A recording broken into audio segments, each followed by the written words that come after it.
ஒடுக்கப்பட்டவர்கள் சார்பாக கேட்கிறேன் உரிமை, அடைக்கப்பட்டவர்கள் சார்பாக கேட்கிறேன் உரிமை, ஒடுக்கப்பட்டவர்கள். அன்பர்கள் அனைவரையும் பேச்சுரிமை சேனலுக்கு அன்போடு வரவேற்கிறேன். தொடர்ந்து இணைந்திருங்கள் பயணத்தில்.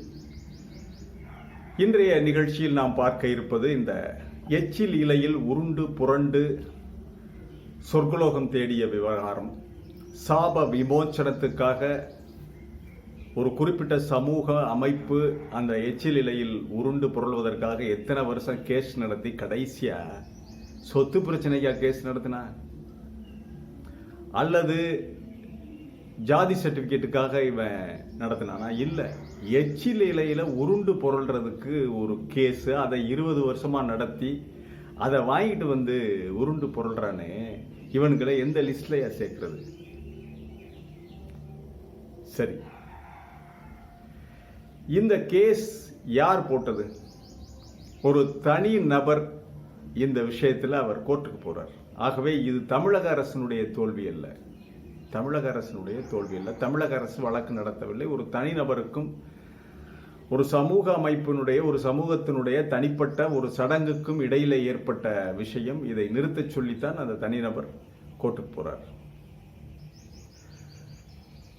அதில் கீழ்கோர்ட்டு மிக தெளிவாக இதெல்லாம் பைத்தியக்காரத்தனை, இதெல்லாம் நிறுத்துங்கடா அப்படின்னு சொல்லிட்டு நிறுத்திவிட்டது. இப்போது மாண்புமிகு நீதியரசர் அவர்கள் இந்த தனி மனித சுதந்திரம் என்று அதற்கு வரையறை செய்து அதற்கு ஒரு தீர்ப்பை அளித்திருக்கிறார். தனி மனித சுதந்திரம் என்பதை நாங்கள் ஏற்றுக்கொள்கிறோம். சரி, தனி மனித சுதந்திரம் என்பதற்காக ஒரு மனிதன் சாக்கடையில் குளிச்சுட்டு நடு ரோட்ல நடந்து வந்தான்னா, சாக்கடையில் குளிப்பது எங்கள் குடும்ப சடங்கு அப்படின்னு நடு ரோட்ல நடந்து வந்து ஒரு ஹோட்டலுக்குள்ள உட்கார்ந்து சாப்பிடலாமா? அதற்கு சுதந்திரம் இருக்கிறதா? சாக்கடையை, கழிவுகளை, மனித கழிவுகளை உடலிலே பூசிக்கொண்டு அல்லது ஒரு பையில எடுத்துக்கிட்டு வந்து ஹோட்டல்ல வச்சுக்கிட்டு பக்கத்தில் வச்சுக்கிட்டு சாப்பிடலாமா? அதை நீங்க அனுமதிப்பீங்களா? அதற்கு அவன் கோர்ட்டுக்கு போறான், இது தனி மனித சுதந்திரம்னு சொல்லி நீங்க பண்ணலாமா? எச்சில் இலையில் உருண்டு புரண்டவன் மறுபடி போய் குளத்துல குளிக்கலாமா? ஒரு பொதுக்குளம் இருக்குங்க, நம்ம கேள்வியை எப்படி கேட்பான்? அவன் தனியாக அவனுடைய வீட்டில் ஏதாவது இருந்தால், கிணறு இருந்தா சரி, நான் எச்சில் இலையிலே உருண்டு விட்டு, சாக்கடையிலே உருண்டு விட்டு, இந்த குடிப்பதற்காக இருக்கின்ற குளத்திலே தான், கிராமங்களில் குடிக்கிறதுக்கு ஒரு குளத்து தண்ணி இருக்கும், குளத்துல தான் தண்ணியெல்லாம் வச்சிருப்பாங்க. நான் எச்சில் இலையில் உருளுவேன், சாக்கடையில் குளிப்பேன், சாக்கடையில் படுத்து புரண்டு விட்டு இதோட போய் நான் அந்த குடிக்கிற குளத்திலே தான் உருண்டு புரள வேண்டும், அதிலே தான் உடலை சுத்தம் பண்ணி கொள்ள வேண்டும், இது எங்களுடைய ஆச்சாரம் சடங்குன்னு சொன்னா அதை ஏற்றுக்கொள்ளுமா இந்த கோர்ட்டுகள்? மக்கள் ஏற்றுக்கொள்ளலாமா? இல்ல, கேட்கிறேன். தனி மனித சுதந்திரம் அடுத்தவனுடைய சுகாதாரத்தை பாதிக்கின்ற பொழுது, நீங்கள் வழங்குகின்ற தனி மனித சுதந்திரம் ஒரு ஒட்டுமொத்த சமூகத்தினுடைய சுகாதாரத்தை பாதிக்கின்ற பொழுது அதை எப்படி அனுமதிக்கலாம்? இது இந்த சின்ன விஷயம் கூட நீதியரசர் அவர்கள் இதை கூட அவர்கள் கண்ணை மறைக்கிறது. எது மறைத்திருக்கிறது அவர்களுடைய கண்ணை? கிராமங்களிலே நடைமுறை என்பது வேறு. வீம்புக்கு கூட எவனாவது பண்ணுவாயா? குளத்தில் குடிநீருக்காக இருக்கின்ற குளத்தில் நிறைய கிராமங்களில் குடிநீருக்கு குளத்தை தான் நம்பி இருக்கிறார்கள். உங்களுடைய பைப்பு தண்ணி எல்லாம் கிடையாது. இந்த குடிநீர் குளத்தில் நான் சாக்கடையோடு வந்து புரள வேண்டும், இது எங்க குடும்ப ஆச்சாரம் அனுஷ்டானம் என்று ஒருத்தன் அதுல விழுந்து புரண்டால் அதையும் கோர்ட் அனுமதிக்குமா? அதுக்கு அவன் கோர்ட்டுக்கு போனால் அதற்கும் கோர்ட் சரி நீ பண்ணிக்க, அது தனி மனித சுதந்திரம் என்று செய்யலாமா? இல்ல, வரிசையாக கேள்விகள் எழுகின்றன. மிக சரியாகத்தான் கீழ்கோர்ட்டு தீர்ப்பு வழங்கி இருக்கிறது. அதை மாண்புமிகு நீதியரசர் அவர்கள் தனி மனித சுதந்திரம் என்ற அடிப்படையில் அவன் இஷ்டம் அவன் பண்ணிட்டு போறான்னா அது பொது சுகாதாரத்திற்கு கேடு. அதாவது இந்த விஷயத்தில் ஒரு தனிப்பட்ட மனிதர் தான் வழக்கு தொடுக்கிறாரு. இந்த மாதிரி எச்சில் இலையில் உருண்டு புரண்டு அவங்க துப்புற எச்சில், அதாவது ஒரு விஷயம் ஞாபகத்துக்கு வருது. புதுக்கோட்டைக்கு பக்கத்தில் மெய்வழிச்சாலை அனந்தர்னு சொல்லி, மெய்வழிச்சாலைன்னு சொல்லி 1975-80 காலகட்டங்களில் அது மிகப்பெரிய செய்தியாக வந்தது. தினத்தந்தி தான் தொடர்ந்து போட்டுக்கிட்டே இருந்தாங்க.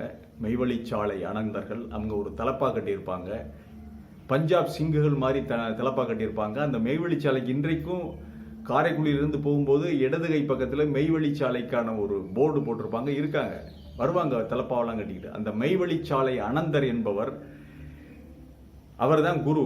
அந்த குரு எச்சிலை துப்பினால் அந்த எச்சிலை மேல தடவிக்கிறவங்க அவங்க. இதுதான் தீர்த்தம் சந்தனம் என்று உடம்பிலை தடவிக்கொள்வார்கள் மெய்வழிச்சாலை அனந்தர்கள். அது மிகப்பெரிய கேஸ் ஆகிடுச்சு. அதெல்லாம் ரைடு பண்ணி, போலீஸ் ரைடு பண்ணி பெரிய அளவில் கோர்ட்டு கேஸுலாம் வந்து அது அந்த காலகட்டத்தில் மிகப்பெரிய பரபரப்பை ஏற்படுத்திய ஒரு சம்பவம். அந்த சம்பவம் இல்லை, நாம் எதற்கு சொல்லுகிறோம் என்றால், இன்னொரு மனிதனுடைய எச்சிலை புனிதம் என்று ஒரு குறிப்பிட்ட சமூகம் கருதுகிறது என்றால், ஒரு குறிப்பிட்ட குடும்பம் கருதுகிறது என்றால், அந்த குடும்பத்திற்கு அப்ப பிற அதுதான் புனிதம் என்றால், இவனுங்களுக்கெல்லாம் கொரோனா தடுப்பூசி கொடுக்கலாமா? ஹாஸ்பிட்டலில் வைத்தியம் பார்க்கலாமா? அரசினுடைய திட்டங்கள், நலத்திட்டங்கள், ரேஷன் கார்டு எல்லாத்தையும் வாங்கிக்கிறவங்க. ஆனால் அரசு சொல்றது கட்டுப்பட மாட்டேன் என்று சொன்னால் எப்படி இதை ஏற்றுக்கொள்ள முடியும்? இந்த விஷயத்தில் தமிழக அரசு உறுதியாக முடிவெடுக்க வேண்டும். ஏனென்றால் தமிழக அரசு வழக்கு தொடுக்கக்கூடாது. தமிழக அரசுடைய சுகாதாரத்துறை தான் இதில் வழக்கு தொடுக்க வேண்டும்.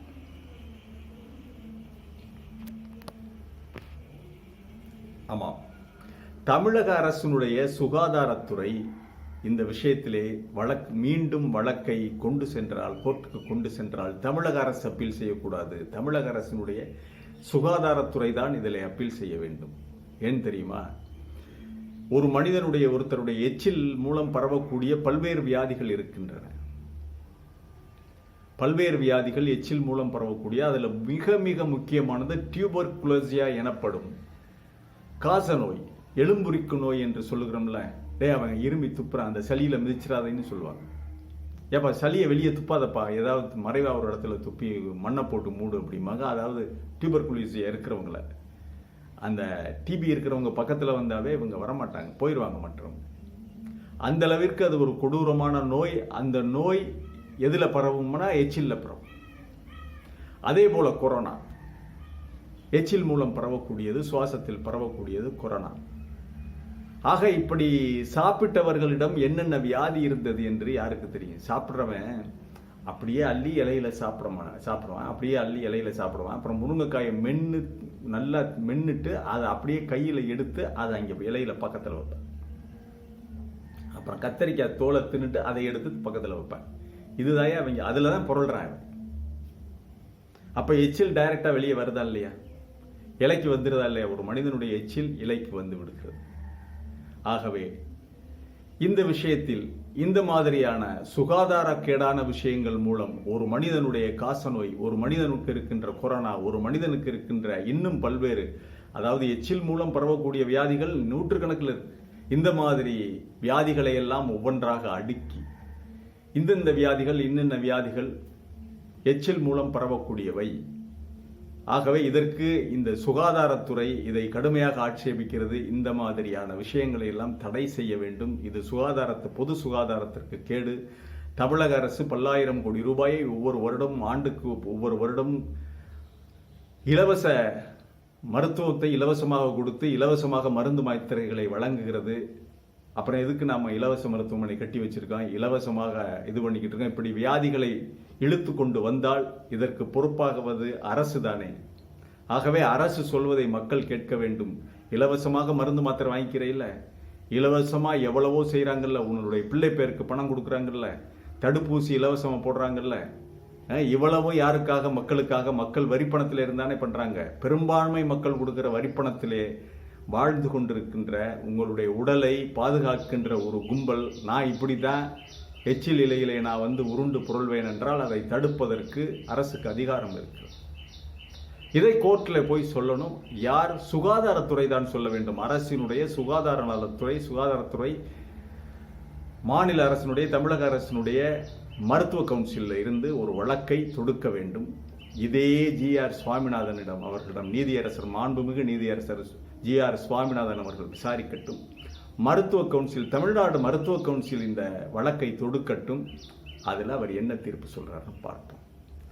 சடங்கு, சம்பிரதாயம், சனாதன தர்மமா அல்லது சட்டப்படி எழுதப்பட்டு பாதுகாக்கப்பட்டிருக்கின்ற மருத்துவத்துறையா? யாருக்காக நீதியரசர் தீர்ப்பு வழங்குவார் என்பதை நாம் பார்த்துவிட வேண்டும். ஆகவே தமிழக அரசு தாமதிக்க கூடாது. உடனடியாக தமிழக அரசினுடைய மருத்துவத்துறை கவுன்சிலில் இருந்து மருத்துவத்துறை செயலாளர் அவர்கள் மருத்துவ கவுன்சில் சார்பாக, தமிழ்நாடு மருத்துவ கவுன்சில் சார்பாக இந்த வழக்கை தொடுக்க வேண்டும். அல்லது இந்த வழக்கிலே தன்னையும் இணைத்துக் கொண்டு புதிதாக கூட வழக்கு தொடுக்க வேண்டாம், இந்த வழக்கில் தன்னை ஒரு சாட்சியாக விசாரிக்க வேண்டும் என்று தமிழ்நாடு மருத்துவ கவுன்சில் தன்னை இணைத்துக் கொண்டு வழக்கிலே அப்பீலுக்கு போக வேண்டும். அப்பீலில் போயிட்டு நீங்கள் வழக்கை தொடுத்து விரைவாக தீர்ப்பை வாங்க வேண்டும். அது மட்டுமல்ல, இன்னொரு விஷயம், இந்த மாதிரி எச்சில் இலையில புரள்றது, என்ன அடுத்தவன் எச்சிலை எடுத்து சாப்பிட்றது, இந்த பல்லக்கில் வச்சு தூக்கிட்டு போகிறது, இந்த மாதிரியான விஷயங்களை எல்லாம் தமிழகத்தில் இருந்து எப்போது விரட்டப் போகிறோம்? ஆகவே அதற்கு நாம் என்ன செய்யலாம் என்றால், இந்த எச்சில் இலையில புரண்டான்ல, உருண்டான்ல, அவன் பேருக்கு ஒரு கடிதம் எழுதுங்க. 25 பைசா, அதாவது இப்போ 50 பைசா லெட்டர், இந்த போஸ்ட் கார்டில் எச்சில் சுந்தரராஜன் அவர்களே, எச்சில் ராஜன் அவர்களே, எச்சில் அவருக்கு பேருக்கு முன்னாடி எச்சில் நாகராஜன் அப்படின்னு போட்டு எழுதுங்க. சரி, நம்ம பேரை கூட சொல்ல வேணாம், எச்சில் மிஸ்டர் எக்ஸ், எச்சில் மிஸ்டர் ஒய் அவர்களே, அவர்களுக்கு அவர் அட்ரஸ் கூற போட்டு, தாங்கள் எச்சில் இலையிலே உருண்டு புரண்ட அனுபவத்தை எங்களுக்கு சொல்லும்படி கேட்டுக்கொள்கிறோம். அது எப்படி இருந்தது? எச்சில் நாரியதா, இல்லை இன்டிமேட் சென்ட் மாதிரி உங்களுக்கு வாடையா ரொம்ப வாசமாக இருந்ததா, அவங்க மேற்படியார்கள் உருண்டு அந்த அவங்களுடைய சாப்பிட்ட எச்சில் எப்படி இருந்ததெல்லாம் எங்களுக்கு சொல்ல வேண்டுகிறோம், உங்களுடைய அனுபவத்தை எங்களோடு பகிர்ந்து கொள்ளுங்கள் என்று ஒரு லெட்டர் எழுதி, நூற்றுக்கணக்கான லெட்டர்களை, ஆயிரக்கணக்கான லெட்டர்களை அவங்களுக்கு அனுப்புங்க. அந்த குரூப்புக்கு உருண்டு புரண்டால அவனுக்கு பேரு டைட்டிலே எச்சில்னு வைங்கயா, எச்சில் மிஸ்டர் எக்ஸ். அவன் பேரை தெரிஞ்சுக்கிட்டு அவங்களுக்கு நூற்றுக்கணக்கிலே கடிதங்களை அனுப்பினால் எதிர்காலத்தில் இந்த மாதிரி கிறுக்குத்தனமான விஷயங்களை எல்லாம் செய்ய மாட்டார். மீண்டும் ஒரு காணொளியிலே சந்திக்கிறேன். இது வாய்ஸ் ஆஃப் தமிழ் வழங்கும் பேச்சுரிமை சேனலை சப்ஸ்கிரைப் பண்ணிட்டு மறக்காம பெல் பட்டனை அழுத்துங்கள். கமெண்ட் செய்யுங்கள், ஷேர் செய்யுங்கள், பிடித்திருந்தால் லைக் செய்யுங்கள். நன்றி, வணக்கம்.